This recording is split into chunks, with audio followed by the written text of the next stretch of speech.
BVAS. Time too short to remove INEC chairman. We need his experience, Labour Party says. Wow. Ndi Kato, one of the spokespersons of the Obidati presidential campaign for the Labour Party, has responded to the rumors concerning a secret plan to remove the INEC chairman, Mahmood Yakubu, over his insistence to use modern technology, BVAS and IReV, to conduct the 2023 general election. Speaking with Information Nigeria on Friday, the Labour Party's spokesperson said, "This is not the time to talk about removing the INEC chairman. We need to strengthen INEC. We need somebody who has already understood the job. If they were going to do this, they should have done it so long ago. At this election season, we need someone who is experienced." Expressing her concerns for the upcoming election, she admitted that there were issues on ground, but the solution was not to remove the INEC chairman at this time.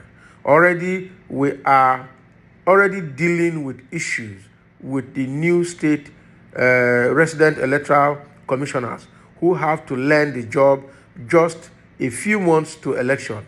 It will cause complete instability of the INEC system for us to have a new INEC chairman at this time. For Labour Party, we do not support the removal of the INEC chairman right now.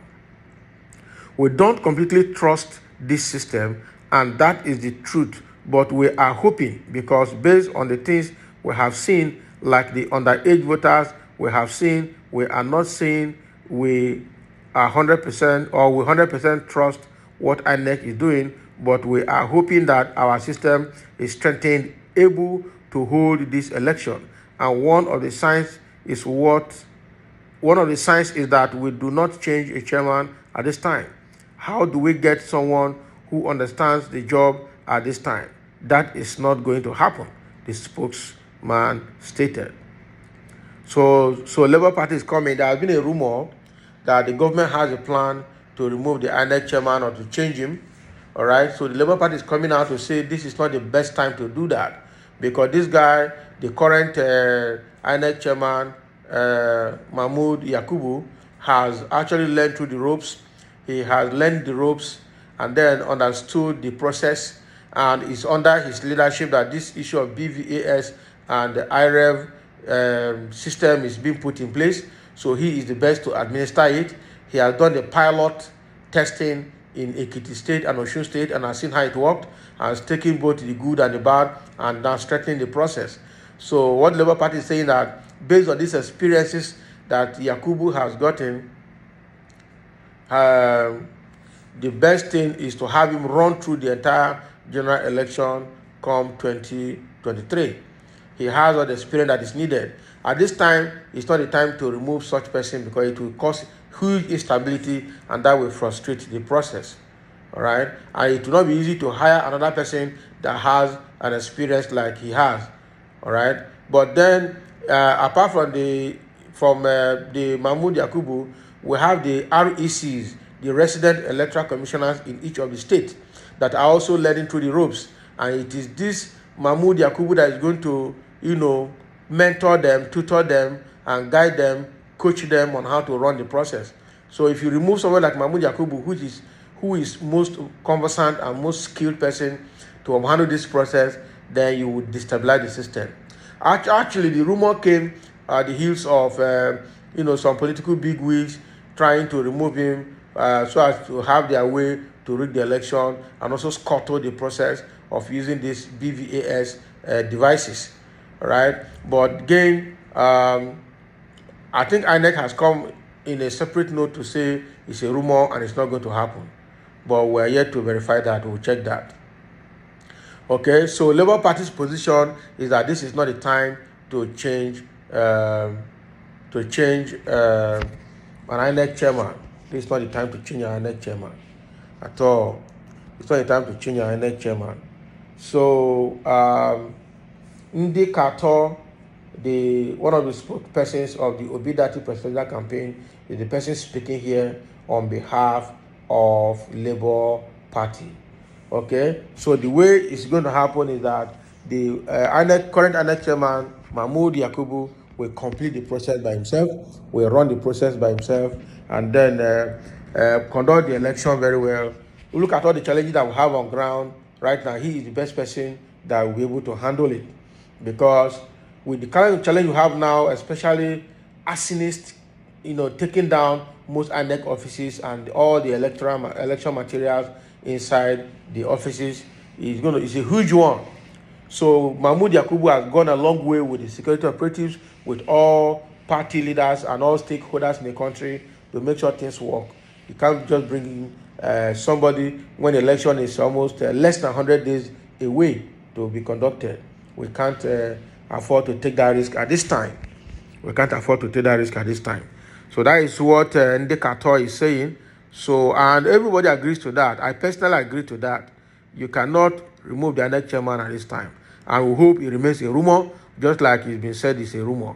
So let it remain a rumor so that we can solve the problem we have at hand and then be able to go through the election period easily and then get the expected result out of it. Somebody is making a comment here saying, President Buhari will surely not allow anyone, for any reason whatsoever, to soil his name at this time or at this point. He will not remove or replace INEC chairman. Besides, his wife Aisha will not allow any evil one to lead her husband into the pit. All right? So that is what he's saying, that, Buhari will not let anybody deceive him this time around. But that is if he knows what is happening anyway. Okay? So this person is speaking as if Buhari is very conscious and he knows what is happening. I don't think Buhari knows what is happening. We just pray that Mahmood Yakubu will be left alone to do what he has to do, uncompromised. All right? So whatever they're doing, they're just doing on behalf of Buhari. I'm not sure Buhari understands what is happening anymore. But it's not for me to say. All right? But that is what it is. Then another one is that the wife, Aisha, fine, Aisha is still conscious and still very smart. So Aisha will not let anybody lead her husband into a pit. So because she cried from beginning that Cabal have taken over her home and taken over her husband. She no longer have access to her husband. She cried for the first 3 years of the administration. I think she cried a lot in the first tenure. Now, in the second tenure, situation is beginning to calm down somehow a bit. So if she's in her right senses or if she's not biased, I think she will also not allow anybody to push her husband. But that is if she has a say. Because right from time, she never had a say in government. She never had a say in her house. She never had any say around her husband. So that is if she has a say. But I don't think she has a say. I just hope so. Somebody said the APC government is a lawless one, which can do anything, but God will punish them this time. Everybody is angry with the APC government. We've had the worst thing about governance in Nigeria in this time under Buhari, under this APC government. Just like I said before, when APC was formed in 2014 up to 2015, the people were asking, this APC, it should go fix your headache. Say for those of us who be old school, we know in those days, in those 70s to 80s, they see medicine, pain reliever called APC. We have another one called Fensic. We have another one called Caffeinol. So when headache don't pain you like this, that time, if you not see paracetamol, you go buy APC. When you buy APC, you buy Caffeinol or you buy Fensic. You join them. Fensic now for headache. So when this APC party was formed, it was likened to that APC tablet of medicine. So when they were asking, this APC go fix your headache, and some were like, yes, it go fix your headache. But father say, hey, the APC not fix your headache. Now what will they see now? The APC not fix your headache at all. All right. So this is the statement from Labour Party, and it's still a rumor. Their position is that the INEC chairman Mahmood Yakubu should not be removed at this critical time, so he can finish what he has started for us to have a free, fair, and successful election come 2023. Let's have your comment below, and thank you for listening.